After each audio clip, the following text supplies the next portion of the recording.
একটা গল্প মনে পড়ে গেল। একসময় একজন ফেরেশতা এসে এক লোককে বলল, আমি তোমার উপর খুশি, তুমি যা চাইবে আমি তোমাকে তাই দেব, তবে একটা শর্ত, যা তুমি চাইবে আমি তোমাকে সব দেব, তবে তোমার প্রতিবেশীকে দেব তার দ্বিগুণ। লোকটা বলল, একটা রোলেক্স ঘড়ি আমার চাই। ফেরেশতা তাকে রোলেক্স ঘড়ি দিয়ে দিল। প্রতিবেশী দুটো রোলেক্স ঘড়ি পেল। লোকটি বলল, একটা মার্সিডিজ গাড়ি আমার চাই। ফেরেশতা তাকে মার্সিডিজ গাড়ি দিল। প্রতিবেশীকে দুটো মার্সিডিজ দিল। লোকটি বলল, একটা সুন্দর বড় বাংলো চাই।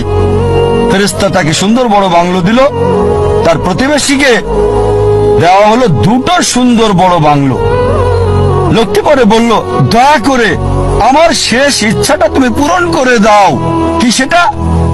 আমার একটা চোখ তুমি নষ্ট করে দাও, যাতে কিছু আমি চোখে না দেখতে পাই। চিন্তা করেন, সে তার নিজের চেয়ে প্রতিবেশীকে নিয়ে বেশি ব্যস্ত। তার জীবন সহজ কিন্তু জটিল সেটা ভাবছে না সে। প্রাচুর্য কি দারিদ্রতা যাই থাকুক, সে বেশি চিন্তিত তার প্রতিবেশীর চেয়ে ভালো জীবন যাপন করা নিয়ে।